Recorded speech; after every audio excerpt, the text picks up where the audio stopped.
Hey folks, welcome back to another Polemas video, and sorry I'm a bit late because I didn't sleep last night, so it's not good, man. Insomnia is really bad.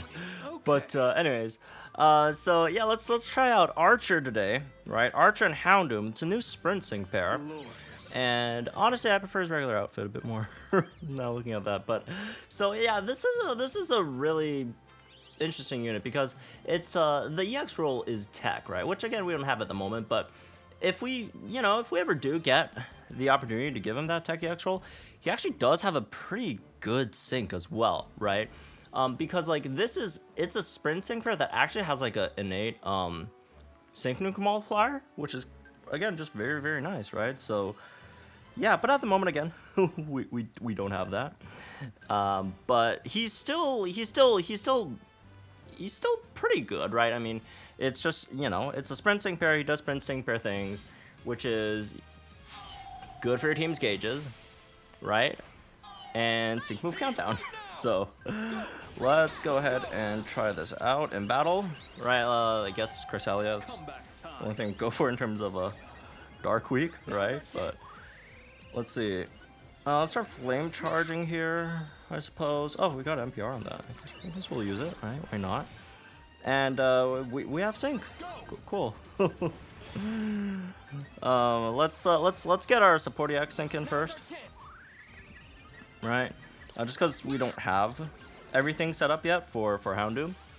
So okay, here it is. So yeah, among the things that he does, he could burn the opponent, right? You have chance to flinch with bite as well, and again he does have a pretty good sync move. He also debuffs opponent's speed, if I remember correctly, right, every time he attacks.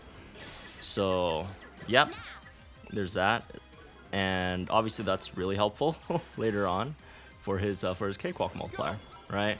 So let's start debuffing the opponent with a leaf over here. Oh, got a flinch in there, even though we didn't have a we didn't pick up what's it called again? That other thing. Oh man, we come up missing though. So I mean it is normal because it's, I guess we'll sync one right now, even though again we don't have the max sync up and all that stuff, right? But we already sync with the export. No need to really do it again, and it's not a leaf showcase video, so we're not gonna sync with leaf, right? But we do. Okay, well we do have -6 speed there, right? So we do have it. We just don't have Dark Zone is the only one, right? So without Dark Zone, 54k, that's really nice. And again, the big thing with speed units, right, or sprint units, is after you sync with that EX sync, you get the big sync move countdown, right? Yeah, that's like a big thing. Unfortunately for Leaf, we don't have rebuff here anymore. Oh, shoot, it has that. We don't have rebuff here anymore, so like, Leaf is not going to be doing too much. But I mean, I feel like should be fine here, right? So that -4 physical defense, right? So okay, so now we have basically the entirety of the sync, right? The innate is also like minus speed, right? So that's really easy to get as long as you have the cakewalk, right? You'll have that other one.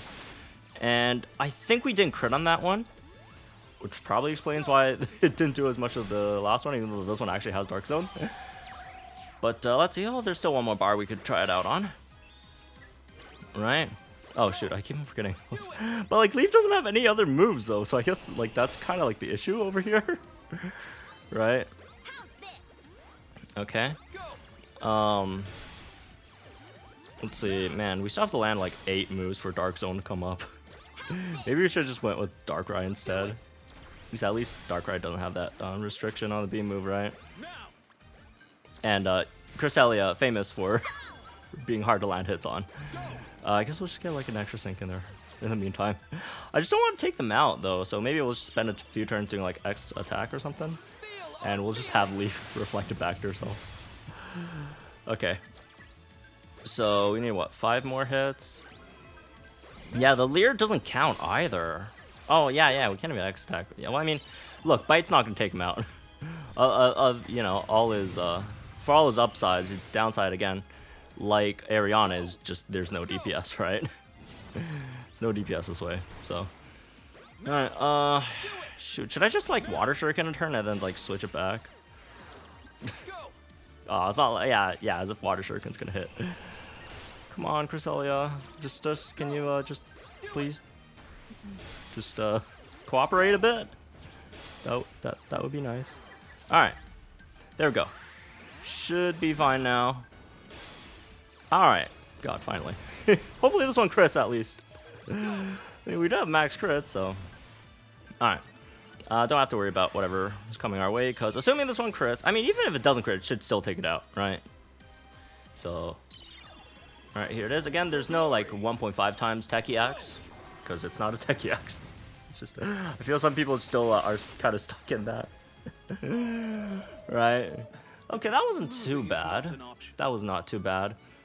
So you see, like, there's sort of like a base foundation over there, right? Like, for the unit, like he has all these tools. It's just that, you know, it would very much help if we also had that tech EX there as well, right? So anyways, so again, that's just like the sync nuke part of the side, which again, we don't have a tech EX yet, so it's not anything like crazy. But if you don't have him at tech with the tech EX role, he's still definitely usable, right? So he is a very like utility based unit. So yeah, the other use is obviously again just more of a tech utility based, right? Where you know, he's here to help. He could flinch. He could, again, obviously with the gauges stuff, right? So yeah, we'll see how well this could work on a team with relatively like high like, you know, gauge cost, right? You know, you got Steven Metagross, obviously really slow, and then you also have someone like Aaron Vespaquin, which is like a 3 gauge support sort of user, right? So, you know, in this case, obviously, it's just how well we could help with the gauges on top of, you know, again, just having stuff like the sync move countdown in there. Right, probably should have flame charged on that earlier one though, and also again the flinch thing, which is a pretty big deal, and especially against a Moltres, who is an opponent that like actively like, you know, debuffs your team speed as well, right? So yeah, you also have that against it. I guess we could. I feel like, yeah, it's probably better at the moment just to let them get a few hits in, even though, you know, it hurts a bit and all, but I don't know, earlier on, just so we could get the speed buffs, right? So okay, let's get a sync in, and then after that, you know, we could start sync with Metagross, just because again, we don't have any sync nuke stuff over here, right? So clearly that's not going to be very powerful, right? So it's just, we're just gonna sync with him once, just get the sync move countdown. Again, like syncing in 2 turns is just very powerful, right? Although again, a bit less so in Legendary Gauntlet than something like Master Mode, but still nice, right? Okay, they're flinched here. I don't think we get a flame charge in, but I'm gonna click it anyways. All right. Attack order maybe. Get one on? Yep, we could get one in. All right. Again, we're just gonna sync with Metagross over here. He does have his sync nuke, right? Okay. So far it's going all right, I'd say, right? We do have that catalyst from him, right? So that's obviously helping with the gauges at the moment. It's gonna be gone soon though, so we'll see how well it, like, for a sprint unit though, he isn't like crazy good on gauges in comparison to like some of the other ones, right? Like, he's good, but he's not like, you know, amazing. I feel like he is more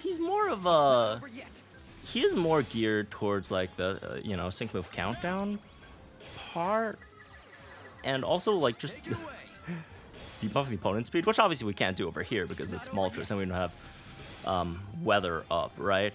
And I feel like a lot of his kit again is more designed for that tech EX roll part, right? Like, you know, if you look at a lot of his notes, you know, there's a solid amount of them that is kind of based around, you know, his sync nuke, right? A lot of his stuff. So there's that. He also got like a, what, 2 nodes for his DPS, which is, again, I'm not a huge fan of that. I think like it's kind of a waste. But yeah, he's definitely not like the greatest in terms of like gauges. Ooh, missed one there. That's gonna hurt. Especially with the burn there too, but it's okay. We're almost done. Plus we have like heal order once, right? We haven't used that yet, so right. I mean, looks like we can still get this, right? As long as we don't get heat waved here. Ooh, this might be tough. Thank you, Steven. It's not over yet. All right, we could start just going triple flinch now again. Right. Okay. You know what? Take it away. The gauges are fine. The gauges are fine. Again, like Steven's just Not over yet. really slow unit, and you know, Aaron just out here using like 3 gauge moves, right? Like this is good gauges, right? Again, just initially, I guess it's just this stage specifically because at the beginning you do have to kind of like flinch, right? So you don't have like too many turns.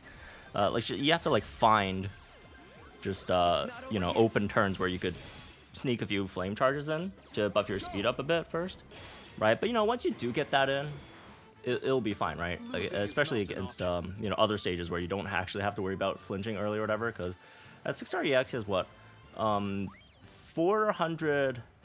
You guys can't see that, but it's like 435 speed, right? And oh, EX tech doesn't give speed, but yeah, and that plus obviously the +6 speed himself, right? That's it's definitely very nice. And yeah, again, didn't really show much in versus Moltres because you can't debuff the speed without weather. But yeah, he's just a lot of. I feel like, again, I just feel like his kit is more tech than sprint, even though you do have a lot of the sprint stuff, right? But I guess that's just kind of sprint units, right? Like it's kind of hard just to fully just focus the entire kit on just sprint stuff, right? Like you gotta sprinkle in some other stuff in there, right? Kind of like how like field units so far, like they've also been having a lot of like support stuff in there, so just makes sense, I guess. But anyways, he's all right. He's all right. I wouldn't say he's the best of the bunch in terms of Rocket executives, but if you do get him on your, you know, free ticket scout, he's definitely usable, especially I'd say in Legendary Gauntlet. Not as much in Master Mode, right? Although again, sprint, the sync move countdown thing is still very OP in Master Mode. But you know what? No, I take that back. He's fine in Master Mode. He's just not contributing much like damage wise, right? But if you have like one very powerful damage healer, you should just run him just so you get like more syncs in, right? With that, you know, like you get your second sync in, almost guaranteed before the opponent gets their first one in. So that's obviously very powerful there. So. Okay, before we go here, like the other executives, he does also have his own sync pair story. So let's check it out. Let's see what's up with Archer, folks. What's up with Archer? All right. Why do we have to go to places like this? Pose came to the forest after hearing rumors that disturbing cries were heard there. I don't like this already. I don't like this. I mean, Houndoom, sure, I guess. She arrived at the spot to investigate and found Archer and Houndoom. Okay. I do like Houndoom, though. Very underrated Pokemon. My, what's a child doing here at this hour? They always refer to us as childs. Which, I mean, it's true, right? I think the MC is a child, right? But, like, no one else ever mentions it. Just these guys. What rumors? Oh, I see. If you want to know the truth behind that rumor, people were probably hearing Houndoom's cry. Hey. I come here regularly with Houndoom for special training. If Team Rocket is seen at a place or a time or place that's too conspicuous, people make a fuss. Although it's irritating, we have to train in a place where people won't easily see us. Okay, so he's just making up these rumors himself, just so, you know, people just could leave him alone. Which, honestly, I kind of vibe with that. Alright, you know what? Good for you, Archer. But Houndoom doesn't seem to care when or where we train. Hey. I received Houndoom from Giovanni when he was a Houndour, so I feel strongly attached to him. I remember, yeah. That's cool. We must train ourselves to work in a way that meets Giovanni's expectations. Since Houndoom became a partner, I've drilled Team Rocket's values into him. Yeah, here's like the one thing I really don't like. Ariana had this thing too, like, oh, the Team Rocket values, you know, whatever. We have to fight for Giovanni's like vision or not. Like, that just fits a lot. Like, that kind of talk fits a lot more for, like, the other villains, right? Where, like, their team leader actually has some grand, you know, albeit probably counterproductive, right? Goal or ideology or vision or whatever. Like, Giovanni, he's just like a mob boss, right? One might even say that Houndoom is an elite Pokemon. He grew up to be a worthy Pokemon that could be of use to Giovanni. Alright. If Houndoom and I could show our unwavering loyalty to Team Rocket, I'm sure Giovanni will be pleased with us. Damn. I guess this is just like a Team Rocket stereotype that just got, you know, solidified with obviously the anime, right? Oh, that's an interesting question to ask. You don't understand anything, do you? I've chosen of my own will to serve Giovanni. If I were to take control of Team Rocket temporarily, it would only be in his absence. Nobody other than Giovanni is capable of leading Team Rocket. Houndoom feels the same way. We have a powerful connection. For you, perhaps the word bond makes more sense. Houndoom shows me loyalty and makes a steady effort to carry out my orders. You would call that a sync pair, correct? What do you guys not call it? What? Houndoom's mission is to support me, and my mission is to support Giovanni. Sometimes you meet those who can inspire lifelong devotion. Okay. Someday you will understand. All right, man. Have fun, you know, pretending to take over the world or whatever. I guess that's like the one, like Giovanni. Oh, he wants to take over the world or whatever. But like that's just. Anyways, well, that's it in this one. I guess. Hope you all enjoyed, guys. Think in the comments down below. Like, enjoy the videos for my channel for more Pokemon Monsters content. And yeah, still got 2 more to go, Proton and Petrol. So I'll see you guys in those other ones then. Good luck as usual. If you guys are still pulling, and happy anniversary, I guess. Bye bye.